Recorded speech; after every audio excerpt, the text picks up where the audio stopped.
नमस्कार दोस्तों, मेरे यूट्यूब चैनल में आपका स्वागत है। दोस्तों, अगर आप आचार्य पंडित के बारे में कुछ भी नहीं जानते हैं या थोड़ा बहुत जानते हैं तो उनसे रिलेटेड मैं एक ऐसी आपको तर्क भरी कहानी बताने जा रहा हूँ जिसको सुनकर आपके रोंगटे खड़े हो जाएंगे। एक बार इनके घर में एक ऋषि मुनि आते हैं और इनकी माँ से कहते हैं कि आपका जो बच्चा है उसके जीवन में राजभोग लिखा है और कुछ ही दिनों में वो आपको छोड़कर चला जाएगा। यह बात सुनकर उसकी माँ के आंख में आंसू आ जाते हैं और उसकी माँ तुरंत उनसे पूछती है कि महाराज कुछ उपाय बताइए जिससे मेरा बेटा मुझे छोड़कर ना जाए।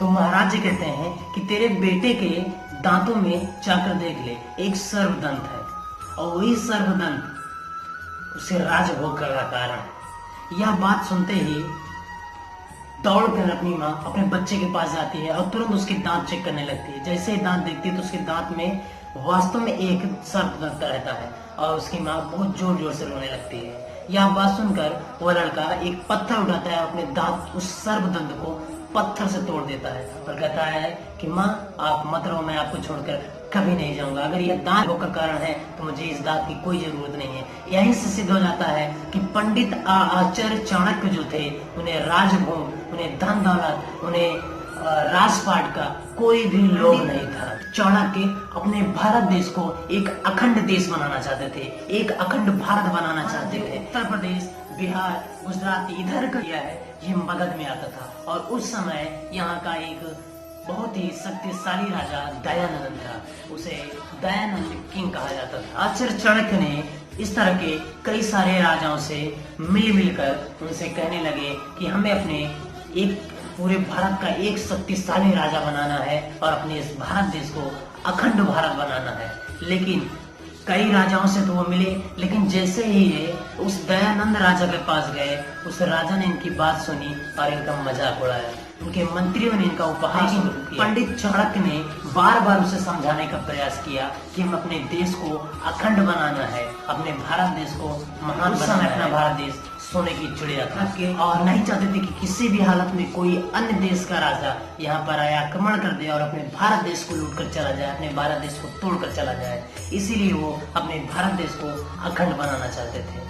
लेकिन वह दयानंद, वही दयानंद राजा इनको अपने पैरों से धक्के मार के वहां से बाहर निकलवा देता है और इनका जैसे ही पंडित चाणक्य वहां गिर जाते हैं इनकी चुटिया खुल जाती है और वहीं पर ये कसम खा लेते हैं कि जब तक मैं अपने इस भारत देश को अखंड नहीं बना दूंगा और तेरे साम्राज्य को जड़ से नहीं नष्ट कर दूंगा तब तक मैं अपने बाल की चुटिया नहीं बांधूंगा। समय में एक ऐसे शिष्य से मुलाकात होती है जिसने इतिहास के पन्नों पर छाप छोड़ दी। जी हाँ, मैं बात कर रहा हूँ चंद्रगुप्त मौर्य की।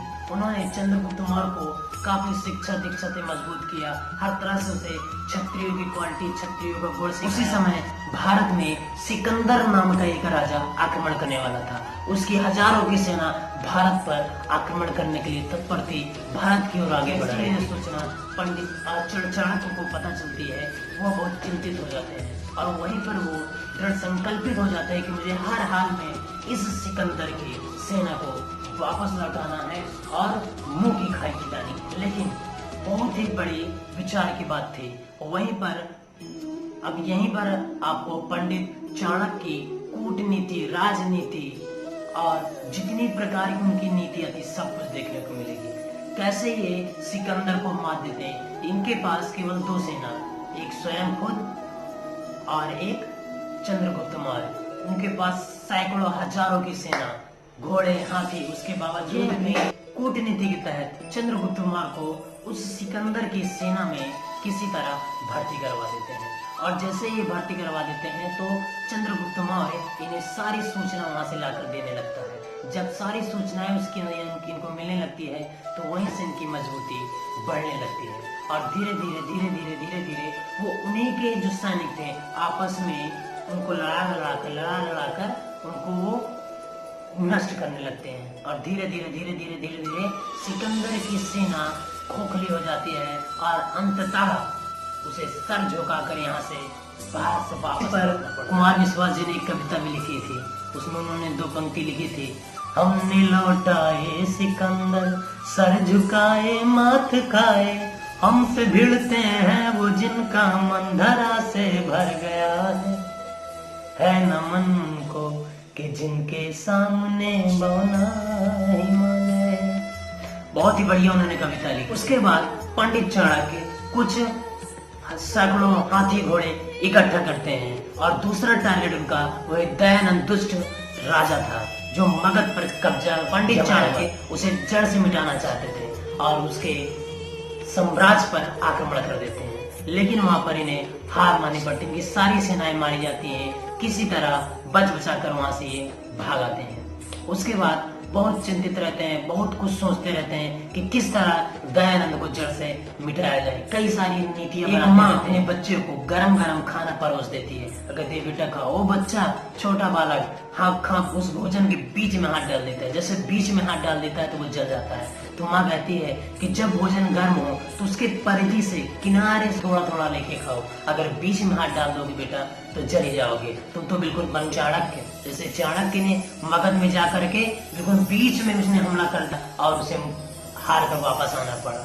वही समय पंडित चाणक्य की बात समझ में आ जाती है कि मैंने बहुत बड़ी गलती कर दी और जाकर के उस माँ के पैर पकड़ लेते हैं और कहते हैं माँ तुमने हमें बहुत बड़ी सीख दी है, मैंने वास्तव में बहुत बड़ी गलती की है और अगर मैं यह गलती न करता तो दयानंद को उसके साम्राज्य सहित जड़ से नष्ट कर देता और अपने अखंड भारत का निर्माण कर लेता। यह बात चाणक्य के मस्तिष्क में अच्छी तरह बैठ जाती, फिर से डिसाइड कर लेता है कि इस बार मुझे उसकी परिधि पर हमला करना है और धीरे धीरे उसके कुछ थोड़ा थोड़ा उसकी सेनाओं को खोखला करते जाना है और अंततः उसके साम्राज्य को जड़ से नष्ट कर देना है। पंडित चाणक्य अंततः अपने इस कूटनीति में सफल हो जाते हैं और उस दयानंद नाम के राजा को जड़ से उसके साम्राज्य को नष्ट कर देते हैं और एक अखंड भारत का निर्माण करते हैं।